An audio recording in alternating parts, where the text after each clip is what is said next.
Did you have any special difficulty in dating Elvis? How did it affect Not you? really, no. Maybe because of my youth or whatever. I'm a very adaptable person, and it just sort of seemed very right and very natural when you love someone. Everyone remembers Elvis for the hip shake, the voice, and the fame. But behind closed doors, that's where the real drama lived. The flashing lights and screaming fans were just the surface. Elvis Presley wasn't just a rock and roll icon, he was a man torn between fantasy and reality, love and loneliness, and the spotlight and shadows that followed him home. At first glance, you'd think he had it all. The voice, the looks, the charm. Women fainted at his concerts, and tabloids never stopped printing rumors about who he was dating. But here's the twist. Elvis wasn't just a heartthrob chasing casual flings. Behind that sly grin was someone who craved connection and constantly struggled to hold on to it. Despite being one of the most desired men on earth, Elvis was often isolated, the kind of loneliness that sneaks in at 3 a.m., even when you're surrounded by people. He had a way of drawing people in, then building walls just as quickly. His love life wasn't simple. It wasn't some fairy tale where the king of rock and roll meets his queen and rides off into the sunset. No, his story was way messier than that. You see, Elvis had many women in his life, but each one saw a different version of him. Some saw the vulnerable dreamer, others saw the tortured genius. A few only ever got the performer, the image polished for cameras and crowds. These weren't just lovers. They were puzzle pieces, each holding a bit of the truth about who Elvis really was. The thing is, no one woman held the whole picture. That's what makes his story so haunting. He connected deeply, but he couldn't stay grounded in one place for long. There was always a concert, a movie set, a manager pulling him back into the spotlight. Love had to wait, or worse, disappear quietly when it no longer fit the brand. From Anne Margaret to Priscilla, from Linda Thompson to Ginger Alden, Elvis's relationships ran the full spectrum. Some were short-lived sparks, others burned for years. But none were simple. Fame brought love to his doorstep, but it also made it hard to tell who loved the man and who loved the myth. And Elvis, more than anyone, was caught in the middle. He wasn't just juggling women, he was juggling versions of himself. On stage, he was electric. Off stage, he could be shy, even awkward. One minute, he was the confident star who owned the room. The next, he was pouring his heart out at Graceland, searching for something real. That tug of war defined every relationship he had, every single one. And when he did fall in love, it wasn't quiet. It was intense, explosive. He moved fast, gave everything, and expected everything in return. But the pressure of being Elvis Presley, the icon, the brand, the moneymaker, always found a way to get in the middle. It chipped away at the trust, the intimacy, the space love needs to grow. Even his most famous relationship with Priscilla wasn't the smooth fairy tale it appeared to be. They met when she was just 14. By the time they married, she was stepping into a role shaped more by expectation than by choice. It wasn't just, when we talk about Elvis Presley's love life, it's tempting to throw around big names and flashy headlines, but beneath the surface of fame were real women, each with her own story, each leaving a unique imprint on the man behind the music. These weren't just girlfriends or flings, these were people who, for better or worse, shaped who Elvis became in his most personal moments. Let's start with Anne Margaret. Their chemistry was instant, magnetic even. When they met filming Viva Las Vegas, it was like lightning struck twice. They danced in sync, laughed like old friends, and connected on a level that surprised even them. Both shy, both obsessed with music, both looking for something real in a world that felt anything but. But the industry didn't like it. Colonel Parker didn't like it, and Priscilla certainly didn't like it. So what could have been a love story for the ages got pushed aside by contracts, egos, and the need to keep Elvis's image clean. Anne Margaret was the mirror he couldn't keep looking into, not because he didn't want to, but because he wasn't allowed to. Then there's Priscilla, the most iconic relationship of his life, but also one of the most complicated. They met when she was just 14. Think about that, 14. While Elvis was already a global superstar, their connection wasn't built on equals, It was built on power, image, and control. By the time she became his wife, Priscilla was stepping into a role more than a relationship. She was the picture-perfect partner the public expected, but inside she struggled to find her voice. And Elvis? He adored her.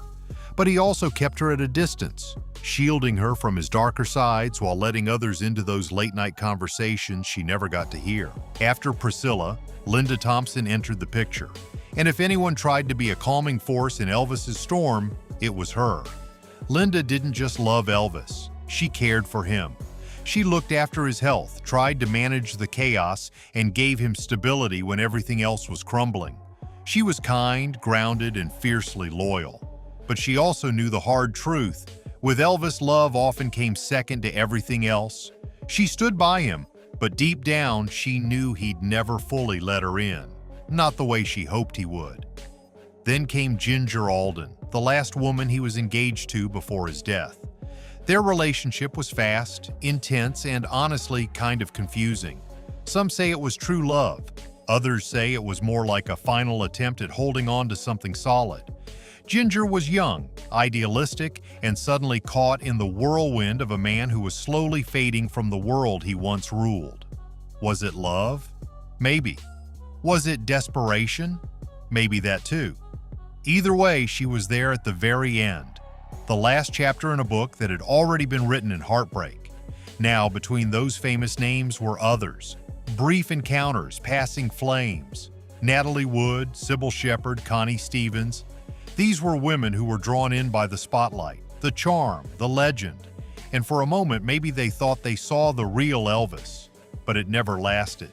Not because they weren't enough, but because the truth is, being with Elvis meant sharing him.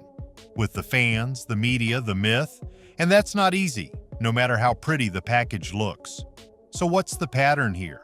What connects all these stories, all these women? Most of them tried to love him. Some tried to save him. But none could do both. Because loving Elvis Presley meant loving someone who didn't fully love himself. It meant watching the man disappear behind the icon. It meant walking into a room and knowing you'd never be the loudest voice in it, not when the crowd was already screaming his name. These women weren't side notes, they were chapters, and each chapter told us something about the man behind the rhinestones. Elvis didn't fake the emotion, he felt it, deeply, but he also feared it, and that fear kept him running, even when love was right in front of him. So next time you hear a name in passing, Anne Margaret, Priscilla, Linda, Ginger, don't just think of them as Elvis's women. Think of them as the ones who saw him, the ones who tried, the ones who loved the man, not just the music. And maybe, just maybe, they understood parts of him that the rest of the world never could. On the outside, Elvis Presley had everything: fame, fortune, women, adoration. But behind that glittering stage was a man caged by his own success. Love didn't come easy for Elvis. Not because he didn't want it, but because there were too many demons fighting for space in his heart. Fame gave him everything, and slowly took it all back. The pressures of being Elvis wore him down. He was constantly watched, constantly judged, and that kind of spotlight doesn't make room for trust. He battled insecurity, intense mood swings, and a growing dependence on prescription drugs just to sleep, to wake up, to function. When you're barely holding yourself together, it's hard to hold on to someone else. Add to that the ever-present shadow of Colonel Tom Parker, Elvis's longtime manager and one of the most controlling figures in showbiz. Parker wasn't just managing a career, he was guarding an empire. If a woman threatened Elvis's image, his schedule, or his focus, she was pushed aside. Quietly. Coldly. Parker didn't care about Elvis's happiness. He cared about keeping the train running. Even Anne Margaret, arguably one of the few who truly understood Elvis, was seen as a risk. And when things got too real, Parker made sure the door closed behind her. This wasn't just management, it was manipulation. Elvis didn't make all his choices. Sometimes they were made for him. Parker controlled who got close, who stayed, and who was written out of the story. He treated Elvis like a product, not a person. And that made real relationships nearly impossible. How do you build love when your life is constantly being curated for public consumption? Then there was the double life. There was Elvis, the performer, the dazzling icon, the guy who lit up arenas, flirted with the camera, and seemed untouchable. But at home, away from the spotlight, he was someone else entirely. He was quiet, thoughtful, at times deeply sad. Many women fell in love with the stage version, but living with the private Elvis meant seeing the cracks, the self-doubt, the loneliness that no audience could cure. And when someone got too close to those cracks, when they tried to fix him, help him, or just ask too many questions, he pushed them away. Not out of cruelty, but out of fear. Elvis had a deep-rooted fear of abandonment, but he was also terrified of being truly seen. That strange tug-of-war led him to cling tightly to people one minute and shut down the next. It left women around him constantly guessing where they stood, never quite secure, always a little off balance. And yes, despite all the love thrown his way, Elvis struggled with jealousy. He didn't want to lose the spotlight in his relationships either.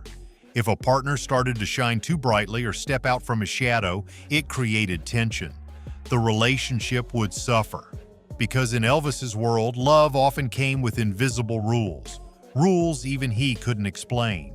It wasn't about sharing the spotlight, it was about protecting the illusion that he was the center of it all. So what did love become for him? It became an escape, a break from the pressure, a breath of something sweet before the next show, the next tour, the next demand.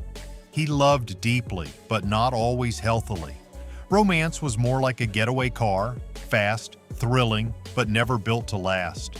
Because no matter how hard he tried, Elvis never seemed to find a love that felt like home. He found fireworks, but not warmth. He found passion, but not peace. It's easy to say he had it all, but when you look closer, it becomes clear. Elvis was a man searching for something real in a world that only offered him versions of it. Fame locked him in a golden cage, one lined with velvet and gold records, but a cage all the same. And love, true love, doesn't thrive in cages. It needs space. It needs freedom. Two things Elvis rarely had. So when people wonder why none of his great loves lasted, the answer isn't simple. It's layered, complicated, painful, because it wasn't about the women not being enough. It was about the life being too much. And in the end, that's what makes his story so heartbreaking. Elvis didn't run out of love. He just ran out of room to keep it. When Elvis Presley died in 1977, the world mourned a legend. Fans grieved the loss of the king of rock and roll. But behind the candlelight vigils and tribute albums were a handful of women who weren't just saying goodbye to an icon. They were saying goodbye to someone they had loved, lost, and in many ways never truly let go of. Over the years, some of those women spoke out, not to chase attention, but to process what it meant to be close to someone the entire world claimed to know. In interviews, memoirs, and quiet conversations, they each revealed a different side of Elvis. Some remembered him with deep affection. Others recalled the pain, the silence, the confusion, the distance. But almost all of them said the same thing. Elvis was complicated, and loving him was never easy. Linda Thompson, who was with Elvis through some of his darkest moments, later described him as both brilliant and broken. She said he could be wildly romantic one day, then unreachable the next. And yet, even after their relationship ended, she remained protective of his memory, choosing not to speak harshly even when she had every reason to. For her, Elvis wasn't just a superstar, he was a wounded man trying to hold on to the pieces of himself. Then there's Anne Margaret. She barely spoke about their relationship publicly. No tell-all books, no dramatic interviews, just grace and silence. And that silence said more than words ever could. When she did mention him, it was with warmth and respect. She never tried to profit from their love story, never twisted it into something flashy or fake.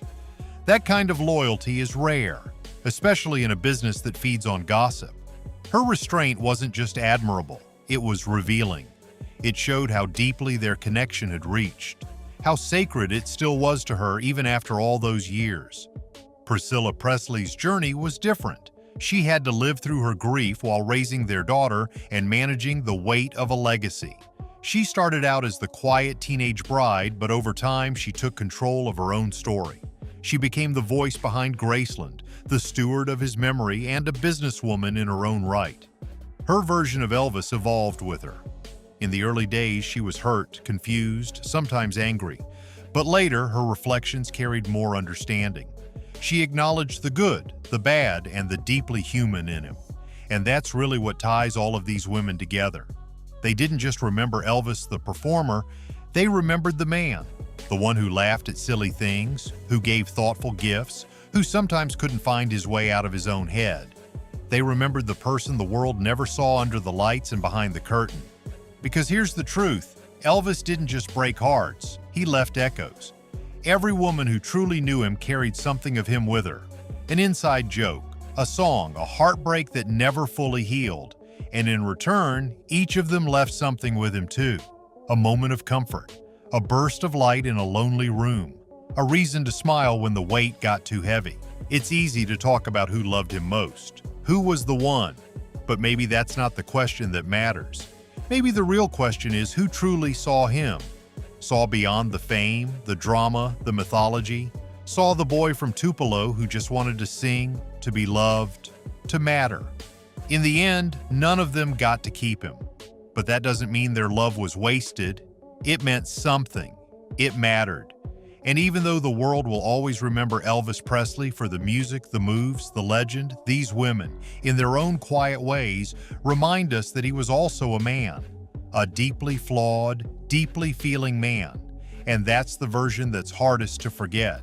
So when you hear their names, Anne Margaret, Priscilla, Linda, Ginger, remember these weren't just love interests in a rock star's life. They were the ones who held his heart, even if only for a little while. And their stories, their truths, keep a part of him alive that no song ever could. So what did they say after the music stopped? In interviews, books, and quiet reflections, pieces of their stories surfaced. Some spoke with warmth, others with pain. But almost all of them revealed a truth the headlines never caught. Elvis wasn't just a symbol. He was someone deeply complex, deeply human, and sometimes deeply unreachable. Linda Thompson, who stood beside him through years of chaos, once said Elvis was both generous and guarded, that he could make you feel like the only person in the world until he disappeared into himself again. And still, even with all the heartbreak, she never spoke cruelly of him. She protected his memory, the way you do when love never really leaves, even after it ends. Anne Margaret, despite having every opportunity to share her story, chose silence, honoring the sacred bond she shared with Elvis. Her rare, respectful words revealed more than any headline ever could. Priscilla Presley, swept into his world as a teenager, evolved into a powerful figure who helped preserve his legacy. Her voice, honest and complex, acknowledges both the love and the pain. So who truly knew Elvis? The women who stood beside him, held his hand, or saw him at his most vulnerable. Elvis didn't just leave broken hearts, he left lasting echoes. Each woman who loved him carried a part of him just as he did of them. Was it true love, or was he just afraid of being alone? Maybe the answer isn't in one name. Maybe it's scattered between all of them. Maybe it's in the woman who waited by the phone, the one who stayed silent, the one who walked away. Because sometimes the most powerful love stories don't end in weddings or happily ever afters. They end in understanding, in forgiveness, in the quiet ache that lingers long after the music fades. So, let us know in the comments, who do you think was his one true love? Was it Anne Margaret, who danced in perfect rhythm with him? Was it Priscilla, who stood beside him through the rise and the ruin? Was it Linda, who tried to save the man behind the curtain? Or was it someone else entirely? There's no one right answer. But there is one truth. Elvis Presley wasn't just loved by millions. He was loved by a few who saw him, truly saw him. Not as a king, not as a legend, but as a man. And that part of the story, that's the part that never dies.